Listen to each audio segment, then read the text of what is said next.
have our prayer before we'll start our lesson this afternoon. Dear Father in heaven, start. Dear Father in heaven, thy children are here before thee. We offer you this day all we do, think, and say. Please give light to our minds to understand our lessons well. Help us to be obedient and kind. Help us to love one another because we are all thy children. Bless our teachers, bless our parents, bless our school, bless our country, and bring us all to heaven. Amen. Good afternoon, everyone. Good afternoon, Sir John. Be seated. Thank you, sir. I am very glad this afternoon that only two are not around in the person of Shireen Ambay and Rana Jane Tomarong. Okay, before we're going to start our new lesson today, let me refresh your mind with regards to our past lesson. And we will recall our past lesson by means of playing a song. And we'll be asking later each representative in a group to answer my question. Are you now ready to sing? Yes. I know that you really love music. Yes. Okay. And I think you are all singers. Yes. In your own natural way. Yes. We will start singing our song that will connect our lesson this afternoon. And let us play it now. There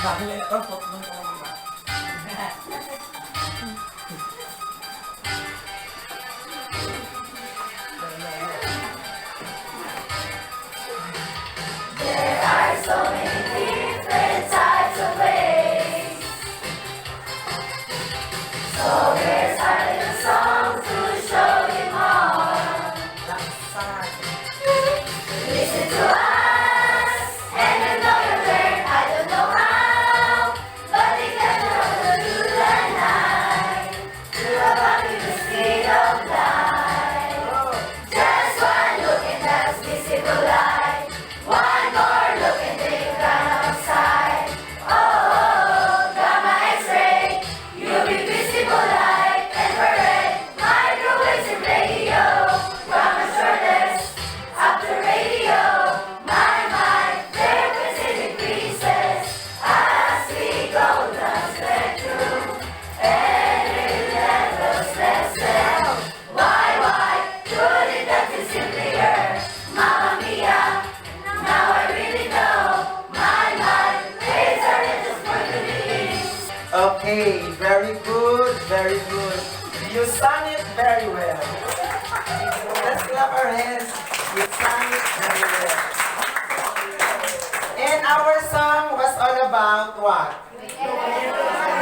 Electromagnetic spectrum. If you could remember how many waves are there in the electromagnetic spectrum?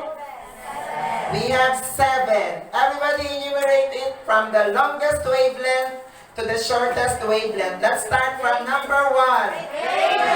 Number 2. 3. 4. 5. 6. And number 7. Gamma ray waves. Those are the waves in the electromagnetic spectrum.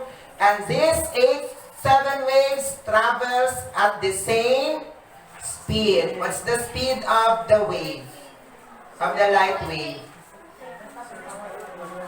Basta as long as there is a power of 8. And what is our base? We have 3. Therefore, what's the speed of light? 3 times 10. Oh, yes, John Paul.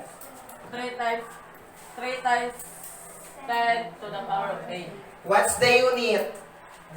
Meter per second. Meter per second. That is the speed of light, which is 3 times 10 to the power of 8 meter per second. And the relationship of the speed of the light, what's the properties of our wave?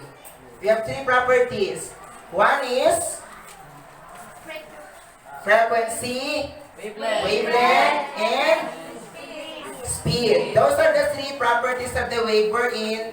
That should be our lesson this afternoon. But before we're going to proceed to our new lesson, I would like Group 1 and Group 2 to stand. Let's say, for instance, Group 1 is our Miss Universe, Pia Alonso Worsbach. And Group number 2 is Miss Universe, Catriona Gray. Can you show us to Group number 3 and Group number 4 the wave of the beauty queen? And show your wave as Miss Universe Alonso P. Alonso Worsbach. Go! Okay, thank you. How about group number 1? Show your beauty queen wave to group number 3. You face them. Okay, thank you. Can you sit down? I would like to request group number 3 and group number 4 to stand also.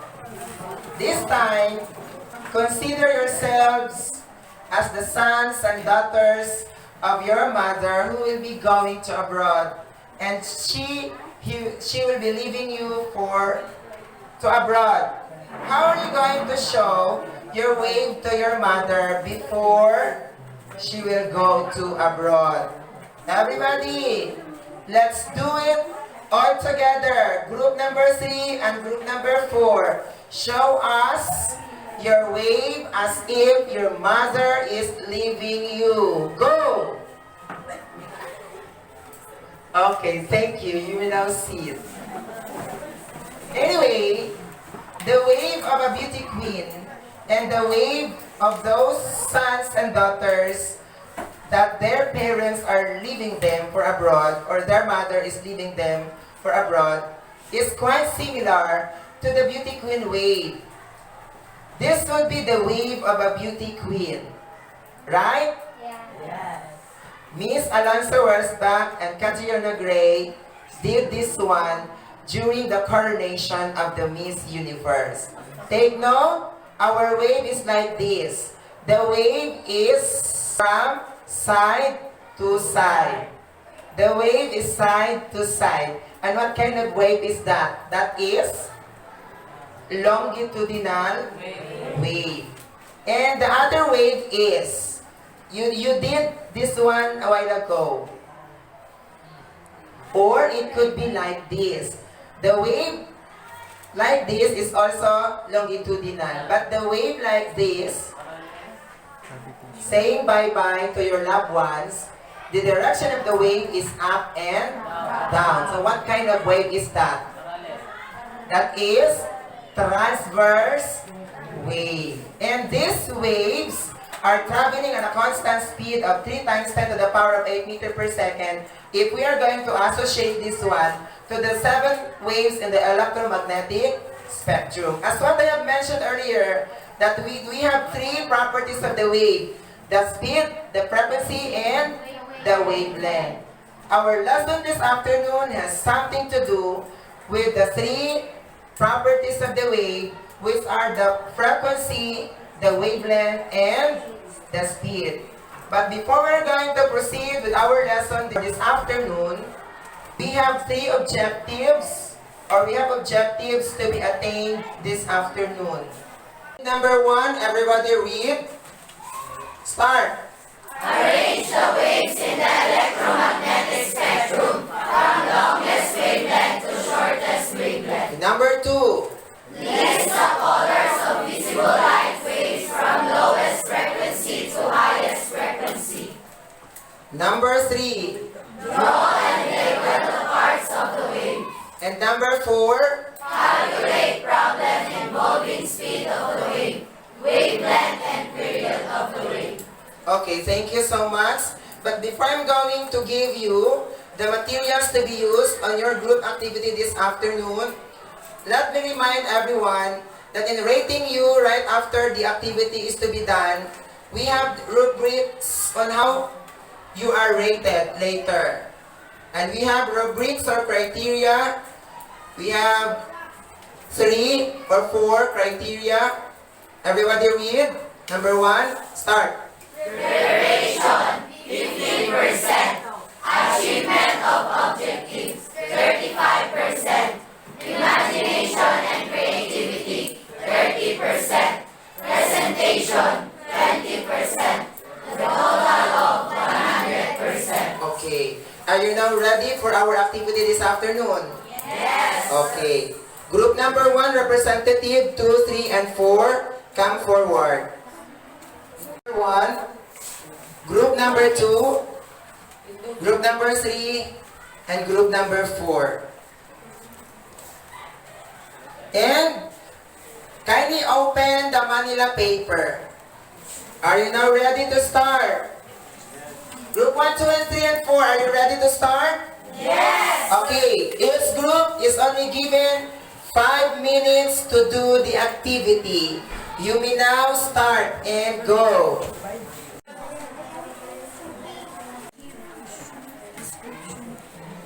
Jericho, can you hold it?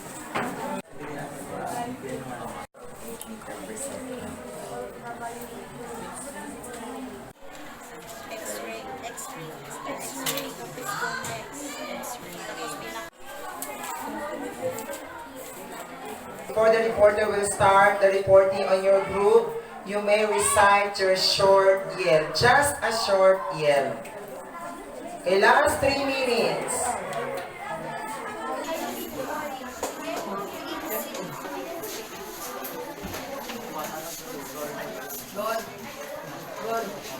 Last 60 seconds.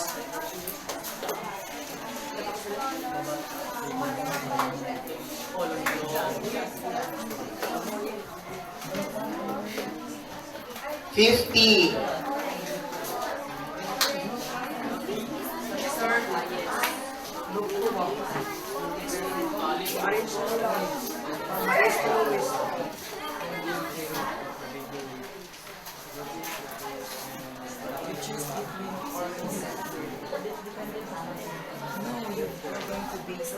And time is up. After the reporting, we will be having our group quiz. And we will determine if whose group is first, second, third, and fourth. Are you now ready for the presentation by group? Yes. Are you ready? Yes, we are.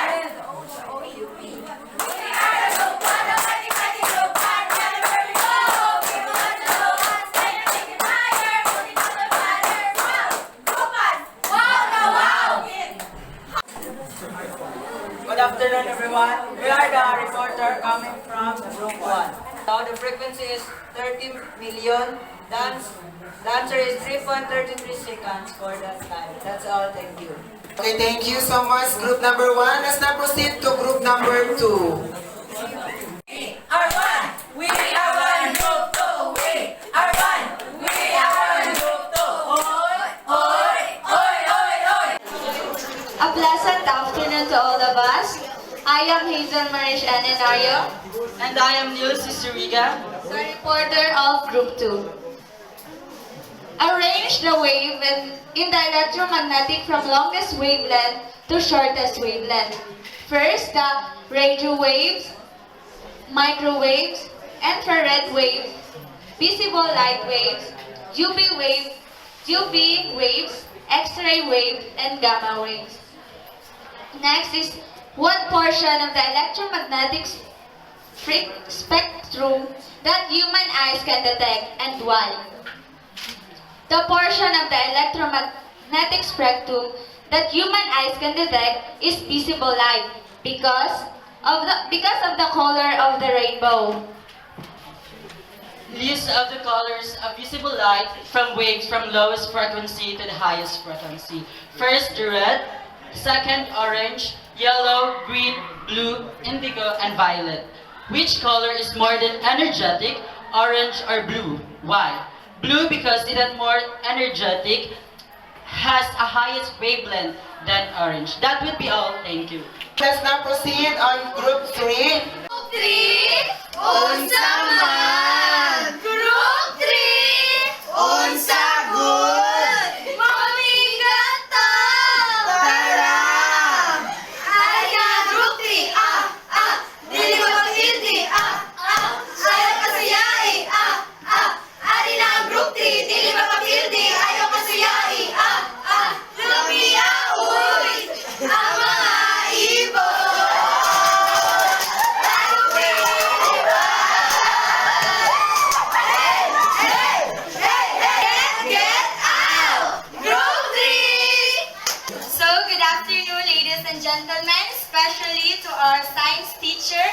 Sir John Villalobos. A while ago, we are tasked to draw and label the parts of the wave, give a short description in each part. So, we draw one of the example of the wave. This is the crest, the amplitude, and the wavelength from here to there, and the trough. So, here's the definition. Crest, the highest portion of the wave. Trough, the lowest portion of the wave. Amplitude, the high of the crest. And the wavelength, the distance of the crest. That will be all. Thank you. Our group number 4. Good afternoon, everyone. So, a while ago, Group 4 has given the problem. Microwaves are electromagnetic waves that travel through space at the speed of 300 million meter per second. So, equals 4.08 times 10 to the power of -7 seconds. That's all. Thank you. You all deserve a big round of applause. Let's give ourselves a big round of applause. And this time, let's process the activity output of each group. Just to remember, our problem number 1, you are required to solve for the speed and the period of the wave. It's just a bluff question. It's because all waves in the electromagnetic spectrum travel at the same speed of 3 times 10 to the power of 8 meter per second. So therefore, the answer for group number 1, the speed is 3 times 10 to the power of 8 meter per second. And that would be the speed of the radio wave. And the rest of the waves in the electromagnetic spectrum has this speed, 3 times 10 to the power of 8 meter per second. And the frequency or the period is just the reciprocal of our frequency. So you divide 1 to the frequency, which is 30 million hertz, and the answer is 3.33 seconds. And this is really correct. And let's give a round of applause to group number 1. They got all correct answers. For our group number 2, they are required to arrange the waves in the electromagnetic spectrum from longest wavelength to shortest wavelength. And they have arranged it from radio, micro, infrared, visible light, UV waves, X-ray, and gamma ray waves. These are correct. They have arranged it from longest wavelength to shortest wavelength. Next question. What portion of the electromagnetic spectrum that human eyes can detect and why? They answered what wave? Visible light wave. And they reason out because of the colors in the rainbow. Because we can see this one in the form of colors. That is why our eyes can detect. We can see this in a form of colors. Anyway, they are also correct. And they are also required to list the colors of the visible light waves from lowest frequency to highest frequency. And from lowest frequency to highest frequency, we call that one in the form of acronym, that is in the form of ROY, GV. That is why red, orange, yellow, green, blue, indigo, and violet. Still correct answer. And finally, the question number 4. Which color is more energetic? Orange or blue, and why? They answered blue because it is more energetic than orange because blue has highest or shortest wavelength. If the wavelength is short, then the energy is high. Therefore, blue is more energetic than orange. They got also all correct answers. Let's clap our hands for group number 2. And for group number 3, they are required to arrange or to draw and label the parts of the wave. Give a short description of it. So they have drawn a simple wave, and they have drawn it, if you're going to look at their drawing, from longest wavelength to shortest wavelength. They are very creative. And they have labeled it correctly. This is our amplitude from this point to this point. And this area, this area, this area, this area, this area, and this area are all our crest. And at the bottom are all our trough. And from here to here is our wavelength. And they have give a short description on the part of our wave. Crest, the highest portion. Trough, the lowest portion. Amplitude, the height of the crest. And wavelength, the distance from crest to crest and from trough to trough. They also got all correct answers for group 3. And finally, our group number 4, they are required to solve for the wavelength of the microwave and its period. So they come up with the answer. They have also identified all the givens correctly, and their answer for wavelength is 122.448 or 122.45 meters, and they have gotten the period of the wave, which is just the reciprocal of frequency 1 divided by 2,450,000 hertz, and they come up with the answer of 4.08 times 10 to the power of negative 7 seconds. Okay.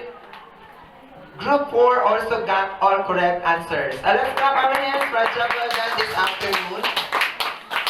To test whether you really understood our lesson this afternoon, let's have a group quiz. Group quiz, just any paper, and later if you are now through answering our question, the group 1 paper will be given to group 2 and vice versa. Our group 3 paper will be given to group number 4 and vice versa. Are you now ready? Do not copy, you just answer. Within 2 minutes only, and your timer starts now. Take note, the properties of the waves are in direct relationship. 5, 4, 3, 2, and 1. Time is up. Let's answer number 1. If our wavelength is long, what would be our frequency? Okay, the answer is low. What are the, who has this other answers? Aside from long, you also answered short. Okay, that is also considered as correct. We have low frequency or short. Other group answered it short in frequency. That is also correct answer. If the frequency is low, what will happen to the energy? Still low. Number 2 is low or short. Low or short? Low. Low and short, still correct answers. Next, number 3. If the frequency is high, what will happen to the wavelength? Okay, the wavelength is short. If high frequency, what will happen to the energy? Still high. Next, if the wavelength will decrease, what will happen to the frequency? Increase. If the frequency will increase, what will happen to the energy? Also will increase. If the frequency will increase, what will happen to the energy? Increase or high. Okay. Count the number of correct. How about group number 2? Over 8. How about group number 3? Over 8. Okay. I am very glad that you got a high score today. By that, you all deserve A barangay clap to everyone! And you have still a prize on me. Just claim your prize from group 1, 2, 3, and 4 this activity period at 2:40 in the afternoon. Just claim it to me later. This is true. Okay, let's clap our hands once again for a job well done this afternoon. And everybody stand. Good day, everyone. Okay, you may now proceed to your next class.